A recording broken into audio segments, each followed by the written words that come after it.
Night came gently upon the castle, draping it in shades of indigo and silver. The rain, which had been falling all day, had softened to a delicate drizzle, tracing threads across the windows like the fingers of forgotten ghosts. Somewhere deep in the corridors, the echo of water dripping into stone pools created a rhythm slow, patient, eternal.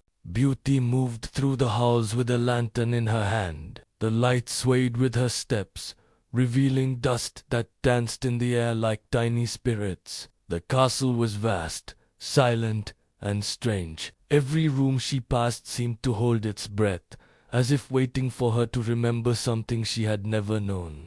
Her reflection followed her in the tall, dark mirrors that lined the corridor, pale, curious, uncertain. She reached out and touched one with her fingertips, and the surface rippled slightly, as if the world on the other side was made of rain. "Who are you?" she whispered to the girl in the glass. But the reflection did not answer. It only looked back at her, soft-eyed and searching. She turned away and continued down the corridor, drawn by a faint warmth, until she reached a great hall, where a fire still burned in a massive hearth. The air was warm here, but the warmth felt lonely, as though it had been waiting far too long for company. The beast sat there, in the half-light still, almost like a statue carved from shadow. His fur caught the flickering glow of the flames, and his eyes, though fierce by nature, carried something deeper within them, a profound exhaustion. He didn't move when she entered the room. For a while, neither of them spoke. The sound of the rain outside filled the silence between them. Finally, Butte set her lantern on a small table. Softly, she asked, "Do you ever dream?" The question startled even her. She hadn't planned to speak, and yet the words had fallen out, gentle and true. The beast looked up, his movements slow, deliberate. His voice, when it came, was low and rough, like gravel underfoot. "Dreams are for those who sleep easily." Beauty took a seat across from him, the firelight dancing between them. "And you do not." He shook his head, a heavy, somber movement. "The moment I close my eyes, I see the man I was. I hear the words I said, the ones I can never take back." "Dreams," he said, his voice dropping, "are crueler than curses." Her gaze softened with an understanding that went beyond mere sympathy. "And yet, you still keep the fire burning." The beast looked at the flames, as if seeing them for the first time. "A habit, perhaps, or a promise. I forget which."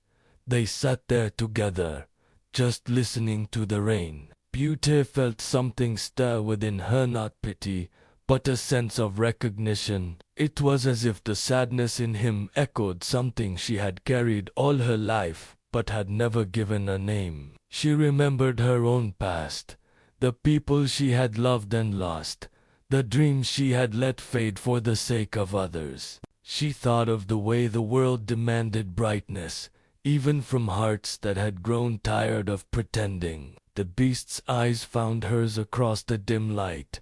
"Why did you come here?" he asked, his voice raw. She took a long breath before answering, the words forming from a place she didn't know existed.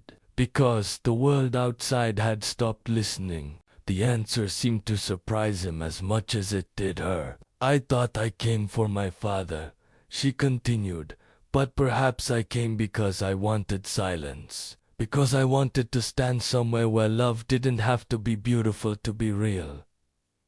The beast turned his gaze toward the window, watching the rain fall against the glass. "Love," he said quietly, almost to himself, "is not beautiful. It is relentless. It forgives nothing, yet somehow endures everything." A faint smile touched Beauty's lips. "Then perhaps you have already begun to dream." He looked back at her, puzzled by her words. She rose from her chair and walked toward the window. placing her palm against the cold glass, feeling the vibration of the rain. "Dreams," she said, her voice a soft murmur, "are not only what we see when we sleep. Sometimes they are what we dare to believe while we are awake."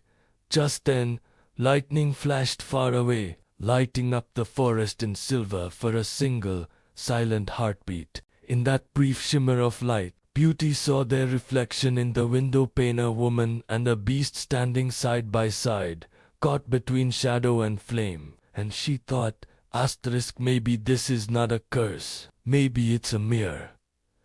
That night, when she finally lay down to rest, the sound of the rain became her lullaby. The ancient walls of the castle seemed to breathe with her, and somewhere in the distance, she thought she heard a voice not quite human, not quite dream whisper her name. In her sleep, she saw herself walking through a garden drenched in silver rain. Roses bloomed, there not red, but the color of moonlight. And at the center of the garden stood the beast, not as a monster, but as a man weary, kind-eyed, and waiting. He reached out to her and said, "You found me."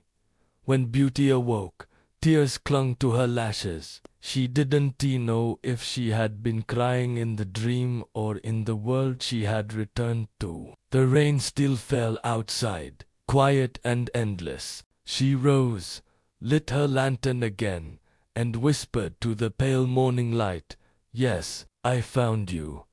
And for the first time since she had arrived, the castle did not feel empty.